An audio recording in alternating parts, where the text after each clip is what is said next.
മണ്ണാങ്കട്ടയും കരിയിലയും. മണ്ണാങ്കട്ടയും കരിയിലയും വളരെ നല്ല സുഹൃത്തുക്കളായിരുന്നു. ഗ്രാമത്തിലെ മരത്തിന്റെ ചുവട്ടിൽ ഓരോ കാര്യങ്ങൾ പറഞ്ഞ് ഇവർ രണ്ടുപേരും ഒരുമിച്ച് കൂടുമായിരുന്നു. മണ്ണാങ്കട്ട തന്റെ സവിശേഷതകളും വിശേഷങ്ങളും പറയുമ്പോൾ കരിയിലയും തന്റെ വിശേഷങ്ങളും പങ്കുവച്ചിരുന്നു. ഒരു ദിവസം മണ്ണാങ്കട്ടയും കരിയിലയും കാശിക്കൊരു യാത്ര പോകുവാൻ തീരുമാനിച്ചു. അവർ രണ്ടുപേരും വളരെ സന്തോഷത്തോടെ യാത്ര ആരംഭിച്ചു. അവർ ഇരുവരും യാത്രയിൽ പരസ്പരം സംസാരിച്ച് നടന്നതിനാൽ സമയം പോകുന്നതൊന്നും അവർ അറിഞ്ഞിരുന്നതേയില്ല. പെട്ടെന്ന് ആകാശം മഴമേഘങ്ങൾ കൊണ്ട് ഇരുണ്ടു മൂടുവാൻ തുടങ്ങി. ഇത് കണ്ട് മണ്ണാങ്കട്ട പേടിച്ചു വിറച്ചു. മഴ ഇപ്പോൾ പെയ്താൽ എന്റെ കഥ കഴിഞ്ഞതു തന്നെ. പേടിക്കണ്ട കൂട്ടുകാരാ, മഴ പെയ്താൽ ഞാൻ നിന്നെ രക്ഷിച്ചു കൊള്ളാം.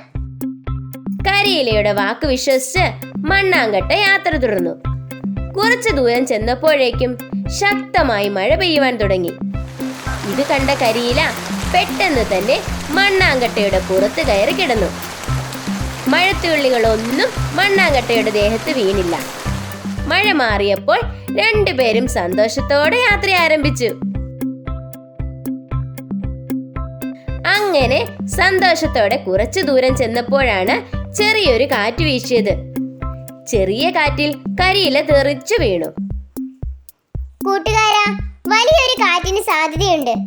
കാറ്റ് വീശിയാൽ ഞാൻ പറന്നു പോയത് തന്നെ. പേടിക്കണ്ട കൂട്ടുകാരാ, കാറ്റിൽ നിന്ന് ഞാൻ നിന്നെ രക്ഷിക്കാം എന്ന് പറഞ്ഞ് മണ്ണാങ്കട്ട കരിയിലയുടെ പുറത്തു കിടന്നു. ശക്തമായ കാറ്റിൽ നിന്നും കരിയില പറന്നു പോകാതെ മണ്ണാങ്കട്ട രക്ഷിച്ചു. കാറ്റ് ശമിച്ചപ്പോൾ അവർ ഇരുവരും സന്തോഷത്തോടെ വീണ്ടും യാത്ര ആരംഭിച്ചു. മണ്ണാങ്കട്ടയും കരിയിലയും പരസ്പരം സംസാരിച്ച് ഒത്തിരി ദൂരം പിന്നിട്ടു.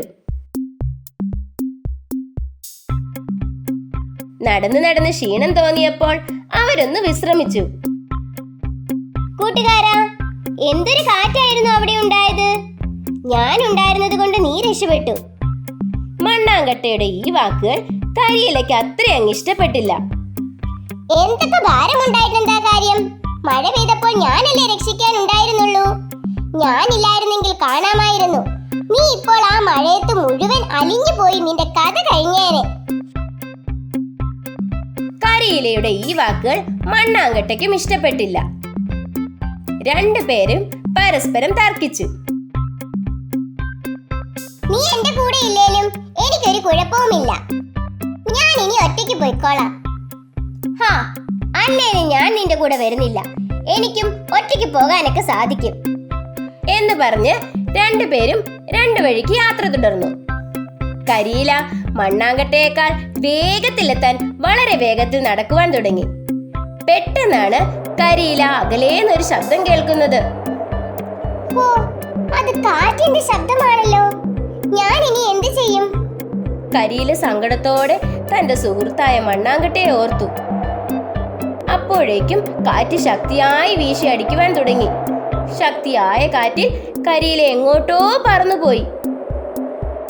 മണ്ണാങ്കട്ടയാകട്ടെ ഇതൊന്നും അറിയാതെ വളരെ സന്തോഷത്തിൽ നടക്കുവായിരുന്നു. പെട്ടെന്നാണ് ആകാശത്ത് മഴമേഘങ്ങൾ വന്നു മൂടിയത്. ഇത് കണ്ട മണ്ണാങ്കട്ട പേടിച്ചു. മണ്ണാങ്കട്ട എന്ത് ചെയ്യണമെന്നറിയാതെ അവിടെ തന്നെ നിന്നു. മഴയത്ത് രക്ഷിച്ച തന്റെ കരിയിലയെ നിറ കണ്ണുകളോടെ അവൻ ഓർത്തു. മഴ പെയ്തു തുടങ്ങി. മണ്ണാങ്കട്ട ആ മഴയിൽ അലിഞ്ഞ് സ്വയമേ ഇല്ലാതായി. അങ്ങനെ മണ്ണാങ്കട്ടയും കരിയിലയുടെയും കഥ കഴിഞ്ഞു.